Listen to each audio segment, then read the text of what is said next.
Kasvata ämpäriperunat. Ämpärissä voi muuten kasvattaa vaikka mitä. Ja esimerkiksi perunoita. Jos ei sulla ole kasvimaata ja haaveilet vaikka juhannuksena edes yhdestä kattilallisesta omia pottuja, niin onhan se aika kiva lisä. Kyllä, ja ämpärithän voi sijoittaa kuistille tai ulos tai parvekkeellekin vaikkapa kasvamaan.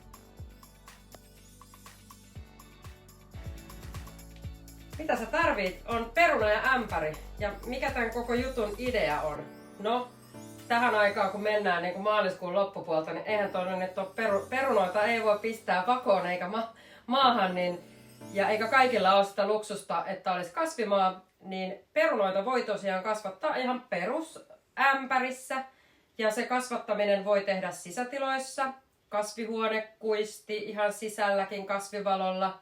Ainakin niin kauan, kunnes sitten sen ämpärin voi oikeasti sijoittaa tonne ulos. Ja etunahan on se, että kun kasvatuksen voi aloittaa alussa, niin herkuttelemaan pääsee sitten oman sadon potuilla järkevän ajan kuluttua. Niin, eihän siitä yhdestä peruna-ämpäristä niin ihan järjetöntä satoa tuu, mutta kyllä siitä varmasti kesäperunat ja juhannusperunat ehtii saamaan, Niin. kun ne nyt laittaa multaan nämä perunat.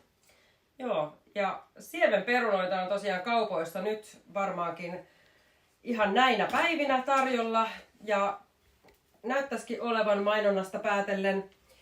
Mutta periaatteessa ihan tämmöisellä kaupan perunalla voi tämän homman hoitaa. Täytyy kuitenkin huomioida se, että jos sä ostat varsinaista siemenperunaa, se on aina tautivapaata ja puhdasta ja sieltä sä voit valikoida just sen lajin, minkä sä haluat, esimerkiksi jonkun nopeasti valmistuvan kesäperunan.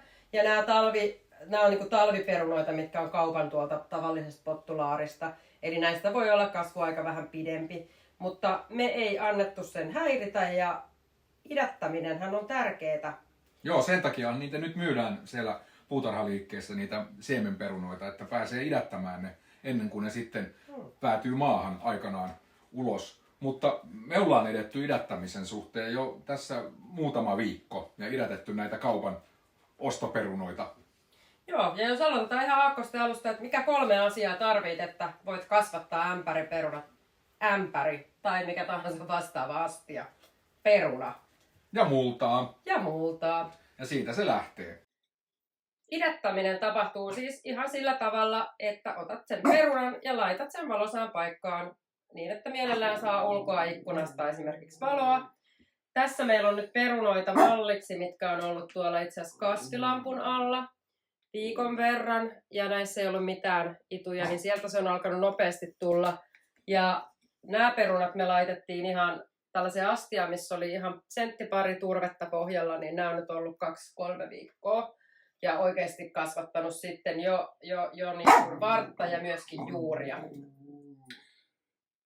Tämä idättäminen, niin kun huomaatte, niin nämä idut on tällaisia vihreitä, oikein elinvoimaisia. Joskushan käy niin, että perunat unohtuu jääkaappiin sinne juureslaatikkoon ja sitten kun muovipussista katselee, niin ne on lähtenyt itämään ne perunat. Ollaan me sellaisiakin joskus laitettu suoraan multaan. On. Niiden ehkä semmoinen haaste voi olla se, että ne on niin honteloita, kun ne kasvaa huonossa valossa, niin ne menee usein poikki. Joo. Että nämä on tosi voimakkaita ituja, nämä mitkä on ollut ei-jääkaapin juureslaatikossa. Joo, semmoinen sopiva määrä per ämpäri, jos käytetään tuommoista normaalia 10 litran ämpäriä, niin en mä 2 pottua enempää sinne laittaisi. Että 2 ehkä sitten myöskin sen takia, että sulla on aina varakaveri, jos tälle yhdelle sitten jostain syystä kävisikin jotain. Ruvetaan hommiin.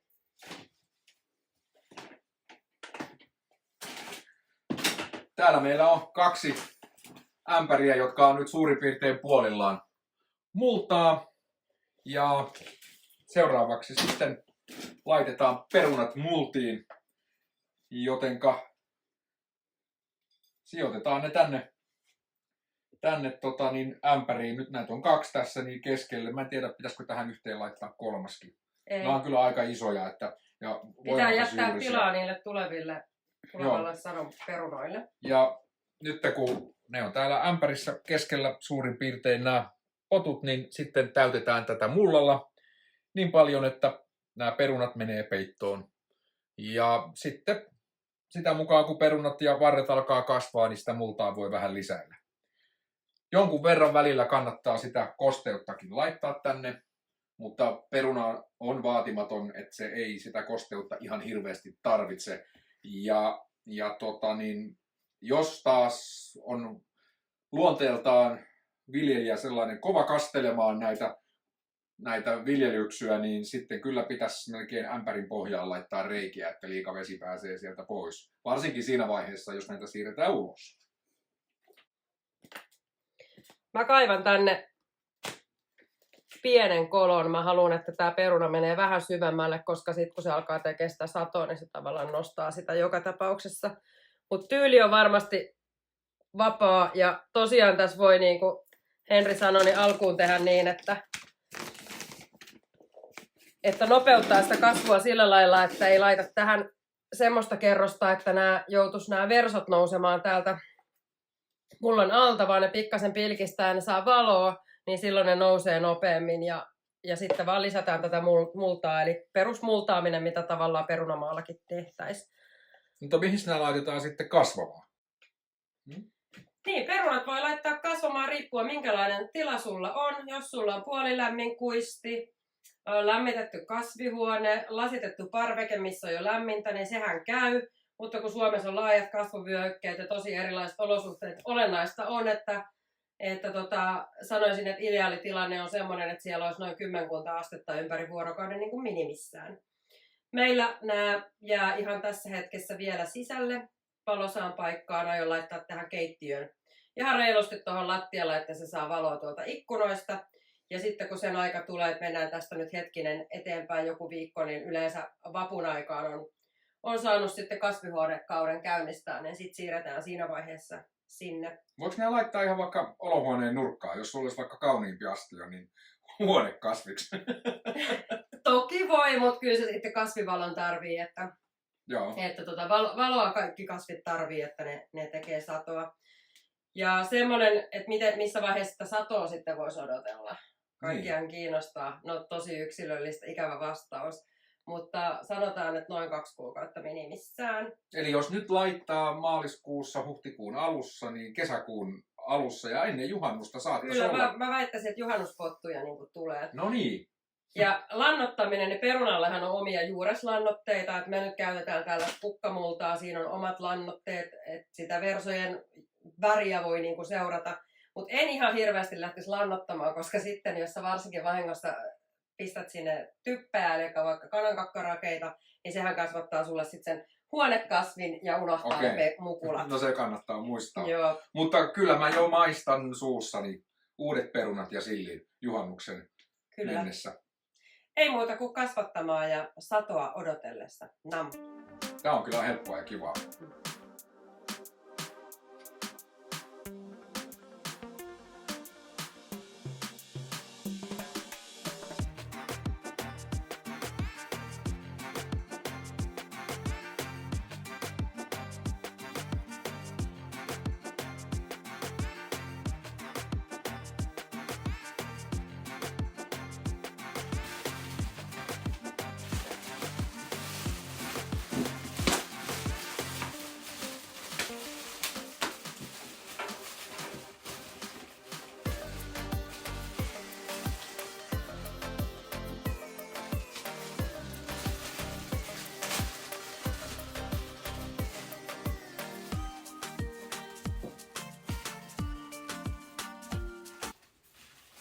Nyt on aika aloittaa esikasvatus daalioille ja gladioluksille ensi kesän kukintaa varten. Valikoimat on myöskin aika ihanat kaupoissa. On, ja sieltä sitten vaan kukin sellaista kukkamuotoa ja korkeutta daalioille ja gladioluksille, kun haluttaa ja mieli tekee. Joo, molempia näitä kasveja yhdistää se, että näähän kasvatetaan juurimukuloista. Gladioluksella se on enemmän tommonen sipulimainen ja daalialla se on juurakko. Ja daalian juurakothan tulee sitä komeammiksi ja suuremmiksi, mitä vanhemmaksi ne tulee. Molemmille yhdistävä tekijä on se, että nämä ei talvehdi Suomessa, joten syksyllä ne on nostettava sieltä puutarhasta Sen takia näitä usein kasvatetaan ihan astioissa tai sitten puutarhassa tietyssä paikassa, josta ne nostetaan sitten hallan tullen pois. Joo, ja muistaa nostaa, ettei ne Kyllä. vaan unohdu sinne. Joo, meillä on gladioluksia. On muuten hassu, gladiolus. Mä oon tosi pitkään luullut, että se on gladiolus. Gladiolkuksesta mun mielestä puhutaan paljon ja se meinaa kieli vääntyä siihen, mutta miekkalilja, jos et ole varma, niin on sitten... Kyllä, ja sen verran piti googlettaa ja katsella, että gladiushan tarkoittaa miekkaa. Se tulee latinasta se gladiolus-sana sitten. Kyllä. Meillä on 2 eri dahliaa. Tämmönen dahlia duet, missä on punaista ja valkoista. Ja dahlia Edinburgh on tällainen, mun itse asiassa semmonen ehkä dahlia rakkaus. Mun ensimmäiset dahliat on ollut niitä pom-pom-dahlioita, mikä näyttää semmoiset melkein mehiläiskennolta. Matemaattisesti symmetriseltä. Kyllä, käsittämättömän symmetriseltä, joo. Ja voi niitä onnekkaita, joilla on näitä joriineita, eli vanha kansa on puhunut dahliasta nimellä joriini, ja on näitä perinteisiä juurakoita. Jos joltain muuten sattuisi olemaan ylimääräistä jakojuurakkoa, niin heitä viestiä. Olisin todella mieluusti halukas sellaista hankkimaan. Gladioluksista niin löydettiin tämmönen pastelmiksi, pastelinsävyisiä gladioluksia. Nämä nousee metrin korkeuteen. Ja siinä mielessä niin pitää aina miettiä, että tätä korkeutta myöskin, että jos näitä menee sitten samaan kukkapenkkiin, niin ei laita väärinpäin niitä niin, että toiset kukat estää toisia näkymästä. Kyllä joo. Näissä pussukoissa on 1-2 juurakkoa per pussi. Näissä, mitkä mä avasin, niin näytti olevan 2. Täällä on jo terhakka-alku tässä yhdessä. Ja näitähän voi sitten jakaa seuraavana vuonna tästä ihan leikkaamalla saksilla. Jokaisesta tällaisesta saa 1 jakopalan. Ehkä se sinä vuonna vielä, kun se on jaettu, niin ei niin terhakkaaksi ja upeaksi nouse, mutta sillä tavalla saa lisättyä sitä kasvien määrää voimakkaasti. Jos ensin mennään tähän dahlioitten istuttamiseen. Joo, ilman muuta. Niin nämä meidän astiat on tällaisia suht reilun kokoisia, mutta näihin ei ole tarkoitus meidän lopullisesti kasveja jättää. Ja me hommattiin semmoiset vielä isommat kunnon ulkoruukut, joten näissä ei ole reikiä pohjalla. Eli se kannattaa kastelussa huomioida, että onko sulla ne reijät vai ei. Dahlia juurakko asetellaan tänne ja sitä ei laiteta syvään. Eli mulla on täällä ihan pieni kerros multaa. Ja tämän juurakon päälle tulee vain 3-5 senttiä sitä multaa. Eli ihan tänne vaan nyt köllöttelemään vierekkäin nämä. Ja vähän kannattaa katsoa, että mistä se... Edellisvuoden varsi on lähtenyt. Sen pitää tulla ylöspäin muuten. Tappi laitetaan tohon noin ja asetellaan näin. Ja sitten ei muuta kuin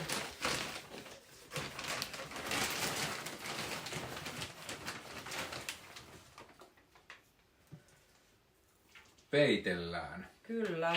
Näissähän on se juttu, että nämä ei oikein ehdi Suomen oloissa kukkimaan, jos ei tätä esikasvatusta tee. Tuolla ainakin se sitten varmistetaan ja ne on ajoissa aloittamassa kukinnan. Eikö se silleen ole, että toi dahlia saattaa kukkia pitkään, siis todella pitkään, Joo, koko kesän.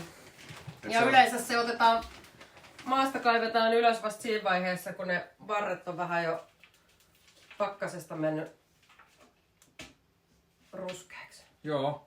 No, näissähän on esikasvatuksessa, siis dahlian ja gladioluksen esikasvatuksessa yksi pieni ero. Se esikasvatuslämpötila. Kyllä. Miten se nyt menikään? Dahlioissa esikasvatus tapahtuu valoisassa ja viileässä tilassa. Kyllä.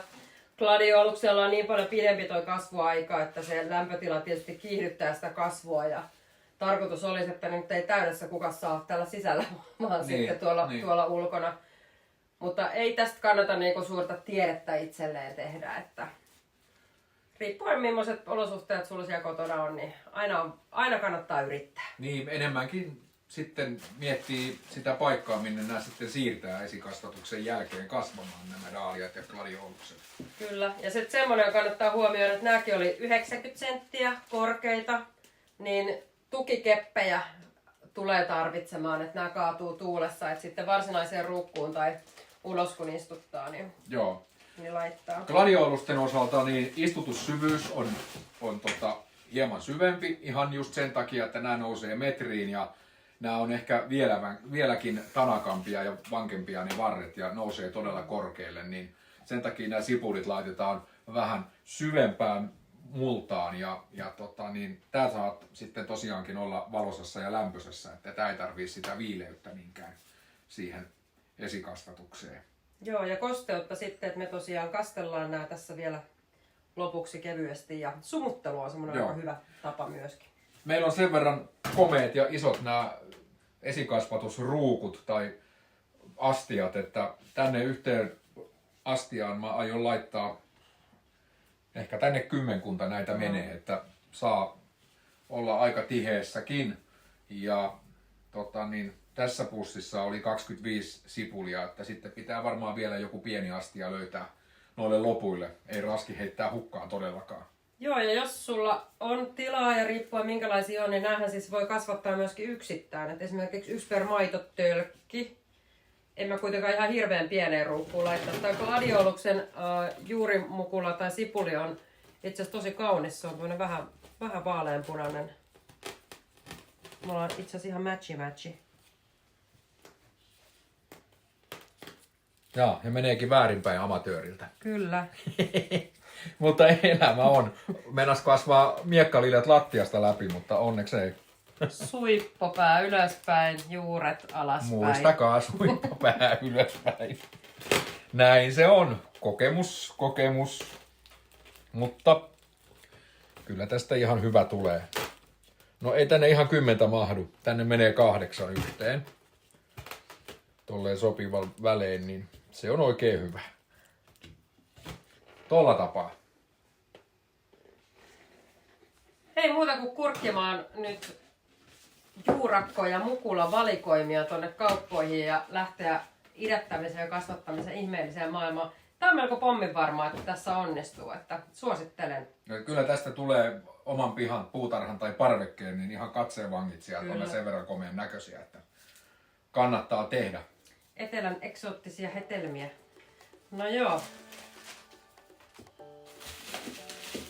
Me jatketaan tässä loppuun tää puuha ja annetaan näille lopuksi vettä ja voidaan katsella sitten jossain tulevassa videossa, että miten tää esikasvatuspuuha tästä on sitten lähtenyt käyntiin ja toivotaan, että kaikki menee hyvin. Kyllä mä uskon, että menee. Nyt vielä kun se fööntuuli ymmärtäisi tänne kääntyä, koska sääolot ei ole kyllä ollut ollenkaan sitä mitä on luvattu. Tai muuta, kevään odotusta ihanaa kaikille sinne. Moi moi! Moikka!